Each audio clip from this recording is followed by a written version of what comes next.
Tidak semua tindakan dalam bentuk memberikan waktu merupakan ungkapan dari kasih. Karena bisa jadi tindakan tersebut tidak berfaedah bagi orang lain. Lalu bagaimanakah wujud dari memberikan waktu yang berkualitas sehingga merupakan ungkapan dari kasih yang sejati? Dengan memahami bagaimana Tuhan memberikan waktunya secara berkualitas bagi diri saudara, maka saudara dapat menyongsong masa depan bukan dengan keraguan, dan saudara dapat mengisi kehidupan dengan penuh makna. Bapak Ibu, Saudara sekalian, selamat datang di ibadah Gereja Kristen Perjanjian Baru Fajar Pengharapan. Memiliki relasi yang akrab dengan Tuhan akan menguatkan iman kita dalam menghadapi setiap tantangan kehidupan. Ikuti pertemuan doa Oasis yang diadakan setiap hari Rabu pukul 10 pagi secara onsite di Jalan Pasir Koja 58 dan juga pertemuan doa kontemplatif setiap hari Kamis melalui kanal YouTube Doa Fajar Pengharapan yang dapat Anda ikuti di sepanjang hari. Mengambil keputusan untuk menerima Yesus Kristus sebagai Tuhan dan Juru Selamat adalah keputusan yang penting di dalam iman kita. Oleh karena itu, teguhkan iman Anda dengan memberi diri dibaptis air. Segera daftarkan diri Anda. Bersyukur kepadanya karena kita memiliki Allah yang peduli dan Allah yang bersedia menjawab doa-doa kita. Kirimkan beban doa Anda ke nomor WhatsApp 0811 841 765. Para pendoa gereja kita akan mendukung Anda dengan mendoakan setiap beban dan pergumulan Anda tersebut. Informasi dan pengumuman penting lainnya dapat Anda lihat dan ikuti di bagian menjelang akhir ibadah ini. Selamat beribadah!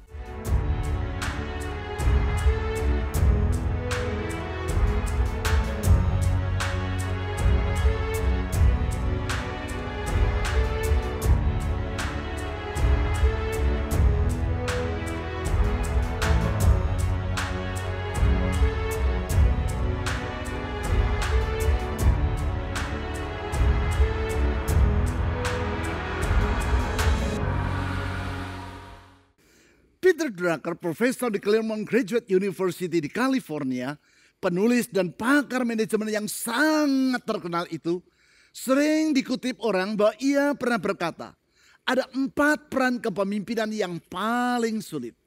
Yang pertama yaitu Presiden Amerika Serikat. Yang kedua, rektor sebuah universitas. Yang ketiga, kepala rumah sakit. Dan yang keempat, gembala sebuah gereja. Mengapa Peter Drucker berkata bahwa peran gembala jemaat sebagai seorang pemimpin merupakan suatu tugas yang sulit? Untuk diketahui saja, seorang gembala jemaat adalah pribadi yang diharapkan memiliki pengetahuan yang luas dan pemahaman teologi yang sehat.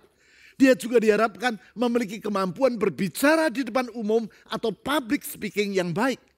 Khotbahnya harus meneguhkan iman dan pengharapan jemaat, memperluas pengetahuan mereka tentang Alkitab, dan memperdalam kasih serta relasi mereka dengan Tuhan. Di samping itu, sang gembala harus melakukan pelayanan pastoral di setiap musim kehidupan dari jemaat, yaitu mulai dari kelahiran, pernikahan, sampai dengan pemakaman. Ia juga harus mampu mengelola organisasi, memimpin rapat pengurus, merancang acara serta program secara kreatif, dan sanggup menggalang dana. Untuk itu diharapkan bahwa sang gembala telah berpengalaman melayani selama 30 tahun.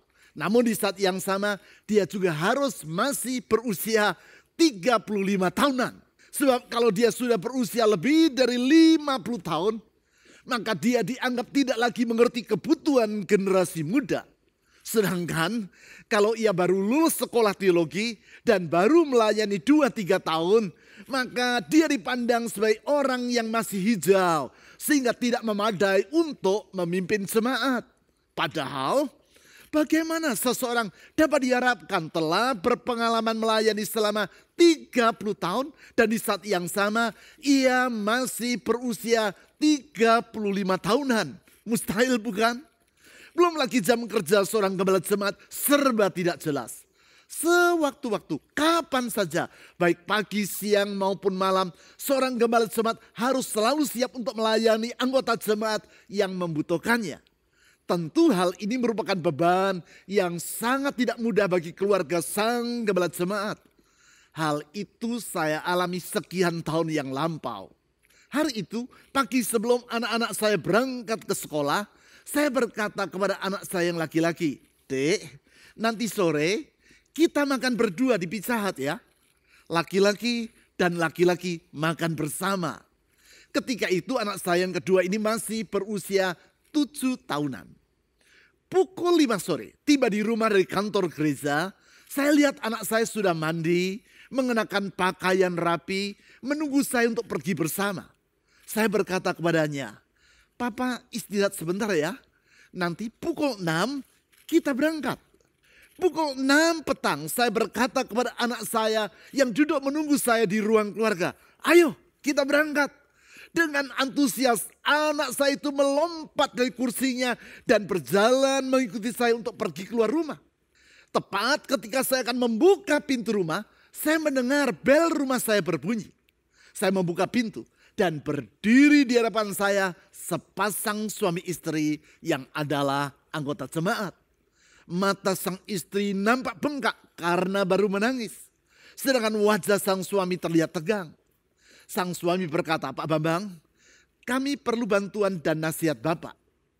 Walaupun mereka datang ke rumah saya tanpa membuat janji terlebih dulu, namun karena melihat keadaan kedua orang itu, adalah tidak mungkin bagi saya untuk berkata, "Besok saja ya, temui saya di kantor." Sehingga saya berkata kepada anak saya, "Dek, tunggu sebentar ya, Papa temani om dan tante ini terlebih dulu." Anak saya mengangguk. Saya persilakan pasangan suami istri itu untuk masuk ke dalam rumah saya dan saya ajak naik ke lantai atas. Setelah mereka duduk dan saya bertanya, "Apa kabar?"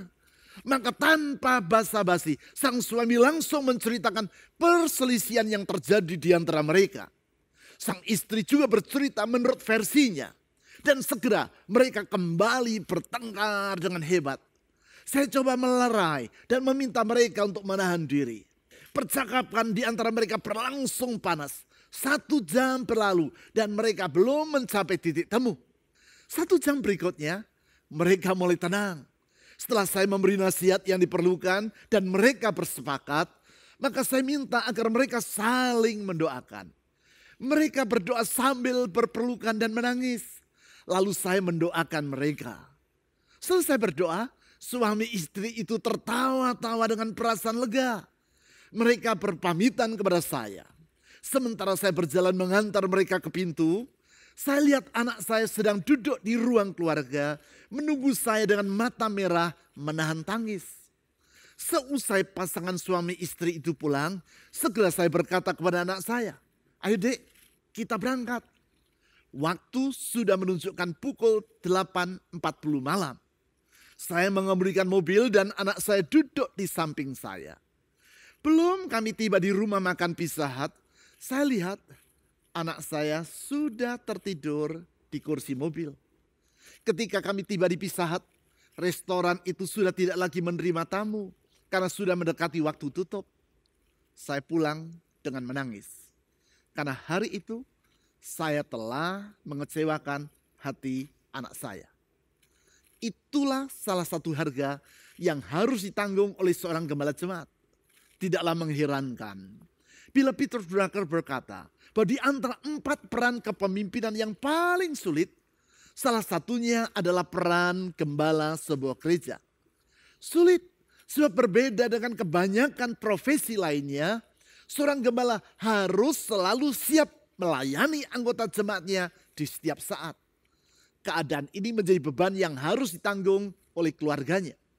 Sedangkan bagi semua orang, termasuk bagi anak dan istri seorang gembala, salah satu wujud dari kasih adalah waktu yang diberikan untuk mereka. Waktu yang berkualitas dan dengan kuantitas yang memadai merupakan salah satu bentuk dari ungkapan kasih. Hal itu dikemukakan oleh Gary Chapman dalam bukunya yang berjudul The 5 Love Languages yang di minggu-minggu yang lalu telah saya sebut dalam khotbah saya.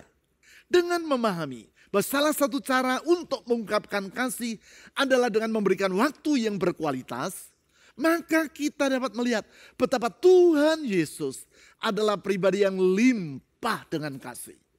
Dia bersedia memberikan waktunya dengan mempedulikan semua orang, termasuk mereka yang dipandang remeh oleh orang lain. Hal tersebut antara lain dapat kita lihat dalam tindakan yang ia lakukan dan yang dicatat dalam Markus pasal 10 ayat 13 sampai 16. Mari kita baca ayat-ayat firman Tuhan tersebut. Markus pasal 10 ayat 13 sampai 16. Lalu orang membawa anak-anak kecil kepada Yesus supaya ia menyentuh mereka. Tetapi murid-muridnya memarahi orang-orang itu. Melihat hal itu Yesus marah dan berkata kepada mereka, "Biarkanlah anak-anak itu datang kepadaku. Jangan halang-halangi mereka. Sebab orang-orang seperti inilah yang memiliki kerajaan Allah. Sesungguhnya aku berkata kepadamu, siapa saja yang tidak menyambut kerajaan Allah seperti seorang anak kecil, ia tidak akan masuk ke dalamnya." Ayat 16. Lalu ia memeluk anak-anak itu dan sambil meletakkan tangannya di atas mereka, ia memberkati mereka. Peristiwa yang baru saja kita baca ini dicatat di dalam seluruh kitab Injil sinoptik, yaitu dalam kitab Injil Matius, Markus, dan Lukas. Hal tersebut menunjukkan betapa pentingnya tindakan yang Yesus lakukan dan yang ditulis di ayat-ayat tersebut. Tindakan dan peristiwa yang terjadi ketika Yesus dan murid-muridnya sedang melakukan perjalanan ke kota Yerusalem yang terletak di wilayah Yudea. Ini merupakan perjalanan terakhir yang Yesus lakukan dari wilayah Galilea ke Yerusalem. Sebab tidak lama setelah ia tiba di kota Yerusalem, maka Yesus ditangkap, diserahkan oleh para pemuka agama Yahudi kepada penguasa Romawi, diadili secara tidak adil, dianiaya secara semena-mena, dan disalibkan sampai mati.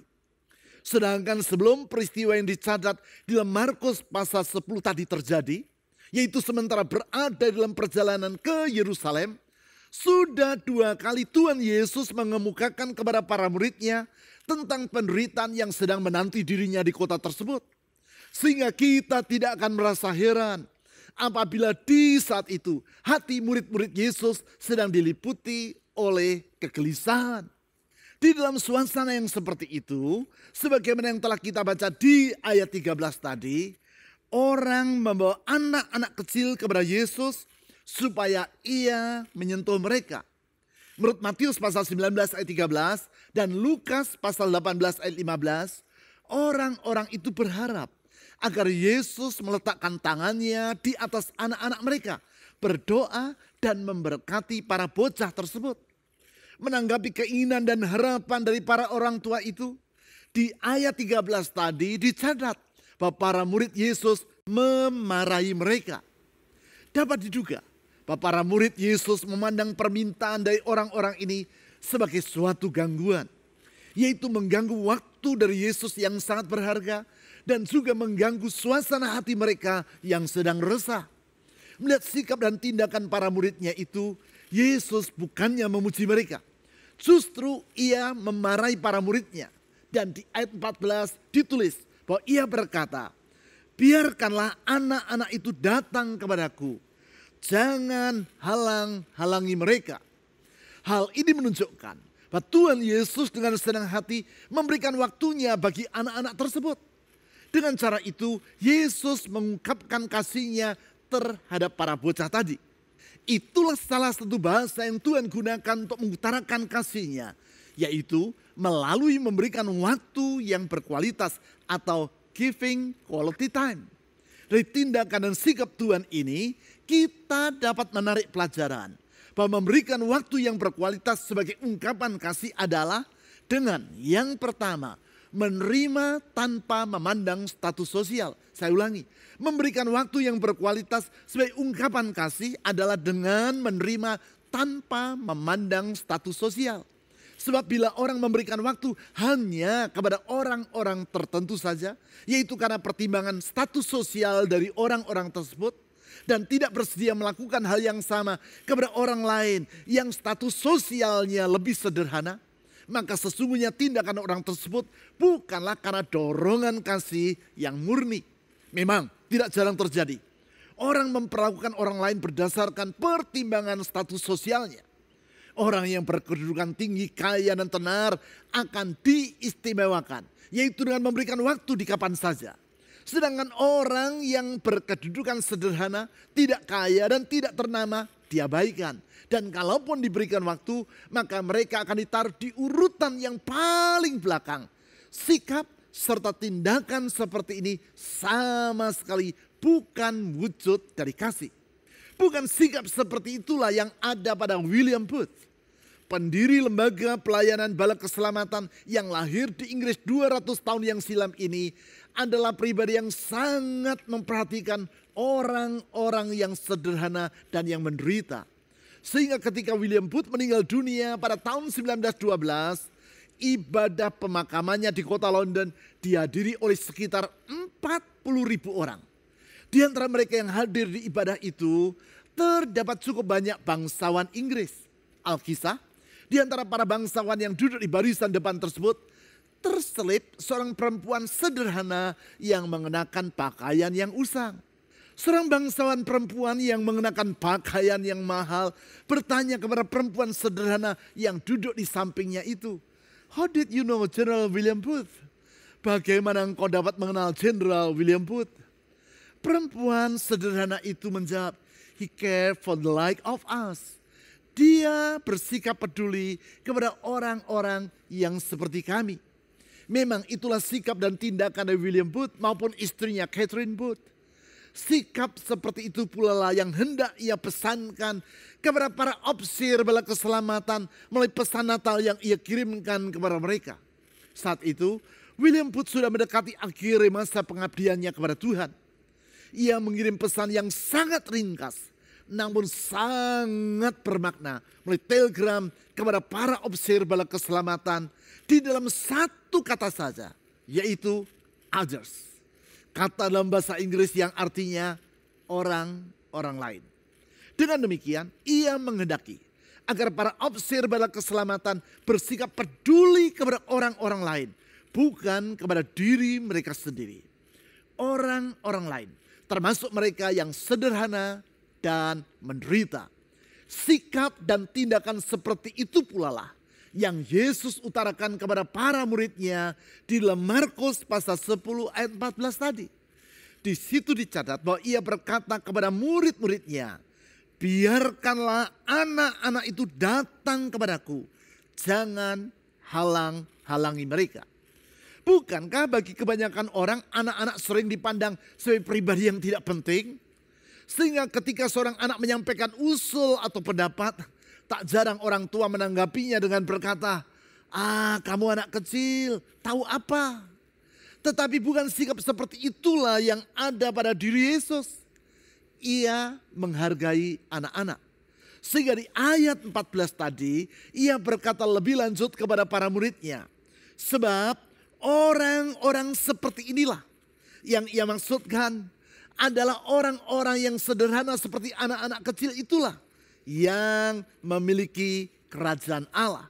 Melalui kalimat tersebut, Yesus menyatakan penghargaannya terhadap para bocah yang diremehkan oleh para muridnya.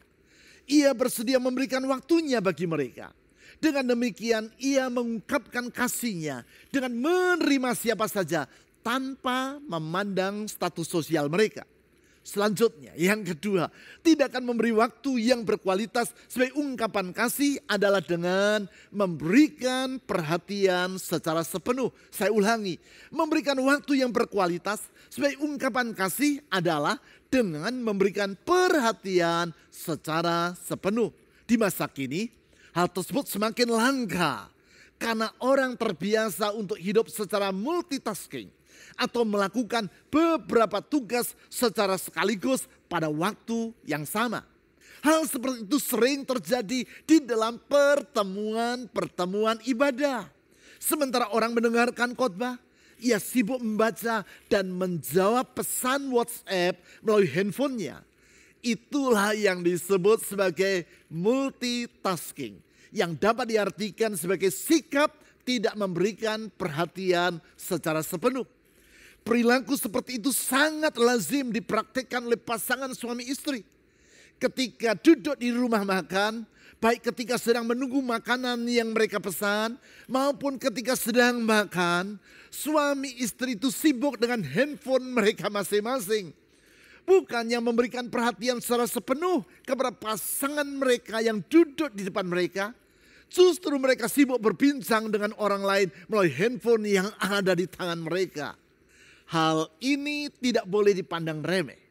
Karena sebagaimana yang dilaporkan dalam majalah Deseret News pada bulan Juni tahun 2022, berdasarkan riset yang dilakukan oleh Baylor University di Texas, 50% pasangan suami istri menyatakan bahwa handphone telah menjadi pengalih perhatian atau distraction dalam relasi di antara mereka, termasuk ketika mereka sedang bersama-sama di restoran. Selanjutnya, di dalam penelitian oleh Baylor University tadi disimpulkan, the more often a couple's time spent together is interrupted by one individual attending to his or her cell phone, the less likely it is that the other individual is satisfied in the overall relationship. Kalau saya terjemahkan secara bebas, artinya adalah semakin sering waktu bersama dari sepasang suami istri terganggu karena salah satu di antara mereka, entah sang istri ataupun sang suami, sibuk dengan handphonenya, maka semakin kecillah kemungkinan bagi pihak yang tidak sibuk dengan handphonenya akan merasa puas terhadap relasi mereka. Apalagi kalau kedua mereka sibuk dengan handphone mereka masing-masing. Berarti kasih yang diungkapkan dalam bentuk memberikan waktu yang berkualitas adalah seharusnya dengan memberikan perhatian secara sepenuh dan bukan dilakukan secara sambilan. Sikap seperti itulah yang Yesus lakukan terhadap anak-anak kecil yang dibawa kepadanya. Di dalam Markus pasal 10 ayat 16 tadi ditulis, lalu ia memeluk anak-anak itu. Tindakan Yesus ini yaitu dengan sengaja memeluk anak-anak tersebut secara tidak langsung mengungkapkan bahwa ia memberikan perhatian yang penuh kepada mereka. Yesus tidak sibuk berbicara dengan para orang tua dari anak-anak tersebut. Dan sementara itu secara sambil lalu ia menjamah anak-anak tadi. Bukan. Ia memberikan perhatian secara sepenuh dengan memeluk anak-anak itu. Perlu saudara ketahui bahwa tindakan yang Yesus lakukan 2000 tahun yang lampau tersebut tetap ia kerjakan sampai saat ini. Ketika saudara memohon agar Tuhan Yesus mengeluarkan tangannya guna menjamah dan menolong saudara, ia tidak akan menanggapinya secara asal-asalan. Ia tidak akan melakukannya sambil sibuk mengerjakan hal yang lain. Tidak.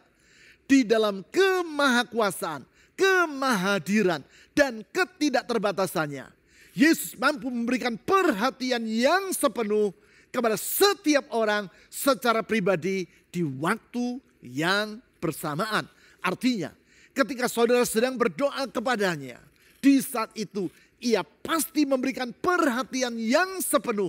Seperti di seluruh alam semesta ini tidak ada pribadi yang lain kecuali saudara. Dan tidak ada hal yang lain yang ia kerjakan kecuali mendengar dan menjawab doa saudara. Kalau saudara menyadari hal tersebut, patutkah saudara merasa bahwa Tuhan bersikap tidak peduli dan mengabaikan saudara? Jelas tidak. Kasih yang ia ungkapkan dengan memberikan waktunya selalu ia wujudkan dengan memberikan perhatian secara sepenuh kepada saudara. Sekarang yang ketiga, tindakan memberikan waktu yang berkualitas sebagai ungkapan kasih adalah dengan mendatangkan manfaat bagi orang lain. Saya ulangi, memberikan waktu yang berkualitas sebagai ungkapan kasih adalah dengan mendatangkan manfaat bagi orang lain. Hal ini penting untuk dipahami. Sebab pemberian waktu sebenarnya bersifat timbal balik. Bila saudara memberikan waktu saudara kepada orang lain, sesungguhnya di saat yang sama orang lain tersebut juga memberikan waktunya kepada saudara. Sebagai contoh, kalau saudara memberikan waktu saudara untuk berbincang-bincang dengan seseorang, maka sebenarnya di saat itu orang tadi pun juga memberikan waktunya kepada saudara. Dalam hal ini, entah dalam bentuk dia memberikan waktunya untuk mendengarkan perkataan saudara, ataupun karena dia balik berbincang dengan saudara. Sedangkan kualitas hidup seseorang sangatlah tergantung kepada bagaimana orang itu memberikan waktunya. Bila orang mengisi waktu yang ia miliki dengan hal-hal yang berguna, maka kehidupan orang tersebut akan menjadi bermutu. Sebaliknya, bila orang mengisi waktunya dengan hal-hal yang tidak bermanfaat, maka kehidupan orang itu pun akan menjadi sia-sia. Berdasarkan urut pikir atau train of thoughts ini, dapat disimpulkan apabila saudara memberikan waktu kepada orang lain untuk hal-hal yang tidak berguna, maka sesungguhnya waktu yang dimiliki orang itu pun akan tersia-siakan. Dan dengan demikian, saudara tidak mendatangkan faedah bagi hidup yang bersangkutan. Sebaliknya, kalau saudara memberikan waktu kepada orang lain untuk hal-hal yang berguna, maka waktu yang ganti dia berikan kepada saudara juga tidak akan sia-sia. Dengan demikian, sesungguhnya saudara mendatangkan manfaat bagi hidupnya. Di dalam hal ini kita perlu memperhatikan apa yang ditulis oleh Rick Warren, gembala dan perintis gereja Saddleback Church di California, dalam bukunya yang sangat terkenal yang berjudul The Purpose Driven Life, yaitu waktu merupakan harta saudara yang paling berharga, karena saudara hanya memilikinya dalam jumlah yang tertentu saja. Saudara dapat menghasilkan lebih banyak uang, namun saudara tidak dapat menghasilkan lebih banyak waktu. Ketika saudara memberikan waktu saudara kepada seseorang, sebenarnya saudara memberikan kepada orang tersebut sebagian dari hidup saudara yang tidak akan pernah saudara peroleh kembali. Berarti orang yang mengasihi dengan memberikan waktunya secara berkualitas kepada orang lain akan mengisi waktu tersebut sedemikian rupa sehingga mendatangkan manfaat bagi orang lain itu. Hal itulah yang Yesus lakukan bagi anak-anak kecil yang dibawa kepadanya tadi. Sehingga di dalam Markus pasal 10 ayat 16 ditulis, lalu ia memeluk anak-anak itu dan sambil meletakkan tangannya di atas mereka, ia memberkati mereka. Yesus bukan hanya memeluk anak-anak itu, ia juga meletakkan tangannya di atas mereka dan memberkati para bocah tersebut. Berarti waktu yang ia berikan kepada anak-anak kecil itu mendatangkan manfaat bagi mereka. Atau dengan kata lain, waktu yang ia berikan kepada mereka menjadikan kehidupan anak-anak itu semakin bermutu.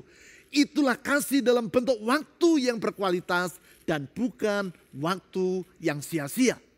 Di sepanjang bulan ini, kita mempelajari cara atau bahasa yang Tuhan gunakan untuk mengungkapkan kasih-Nya kepada kita. Dalam 3 minggu yang lalu secara berturut-turut kita telah melihat bahwa Tuhan mengungkapkan kasih-Nya melalui kata-kata yang meneguhkan atau words of encouragement. Melalui tindakan memberi atau acts of giving. Dan ia ungkapkan melalui tindakan melayani atau acts of service. Hari ini kita melihat bagaimana ia mengungkapkan kasih-Nya dengan memberikan waktu yang berkualitas atau giving quality time kepada kita tanpa memandang status sosial kita. Patut dipahami bahwa kasih yang Tuhan ungkapkan dengan memberikan waktu yang berkualitas kepada orang lain tersebut bukan hanya ia lakukan satu kali itu saja, yaitu terhadap anak-anak kecil seperti yang telah kita telaah tadi. Dalam Alkitab berulang-ulang dicatat bahwa Yesus rela memberikan waktunya yang berharga bagi orang lain tanpa memandang status sosial mereka. Dan dengan perhatian penuh serta dengan mendatangkan manfaat bagi orang-orang tersebut. Ia rela memberikan waktunya dengan menyeberang Danau Galilea guna menemui dan menolong seorang yang kerasukan setan di Gadara atau Gerasa.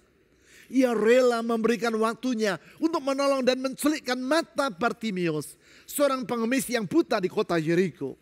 Ia rela memberikan waktunya bagi Sakeus, seorang pemungut cukai yang dipandang oleh orang-orang Yahudi sebagai pribadi yang sangat berdosa.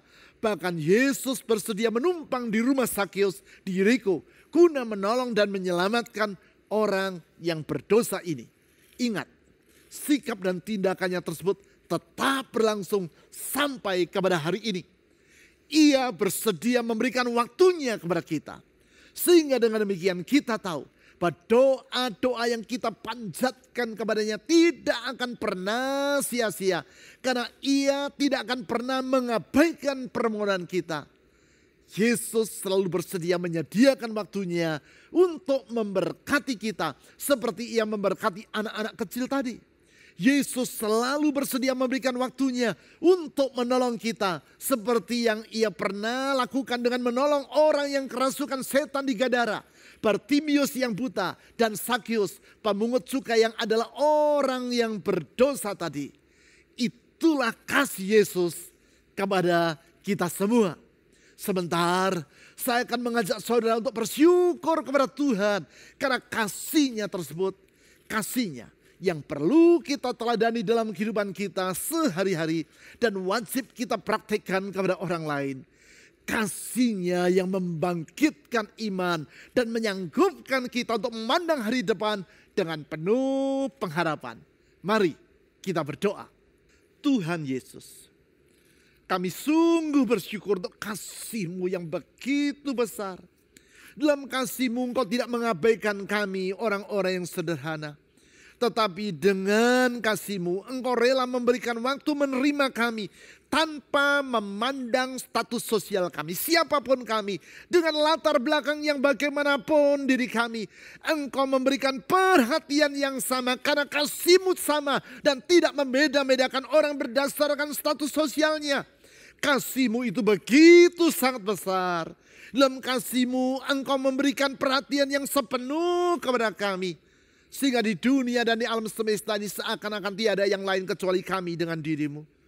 Tuhan, kasih-Mu itu memberikan kepada kami keyakinan bahwa doa-doa yang kami panjatkan kepadamu tidak akan Engkau abaikan.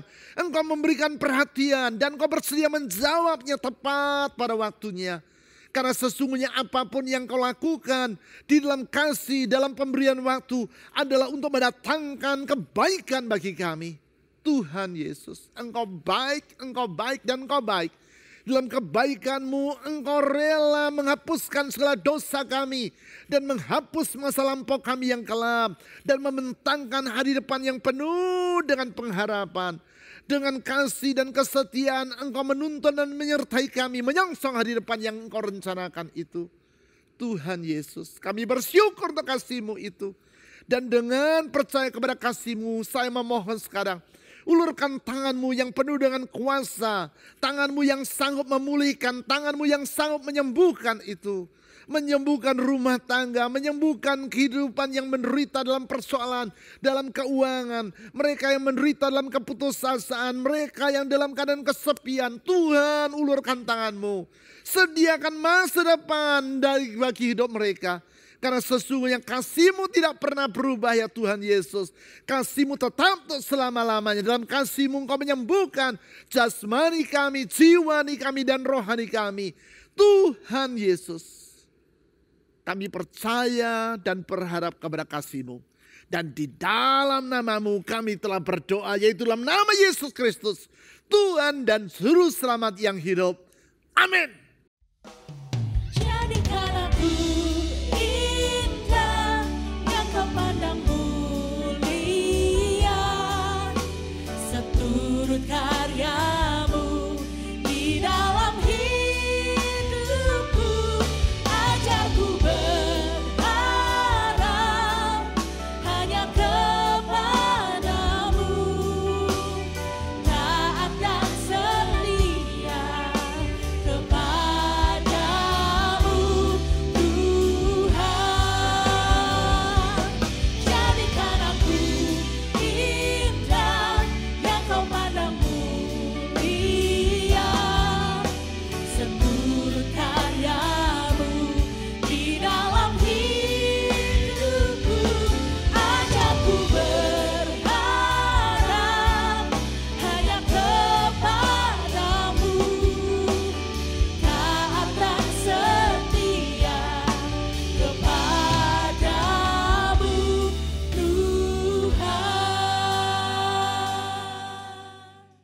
Berikut adalah beberapa informasi dan pengumuman penting dari gereja kita yang dapat Anda ikuti.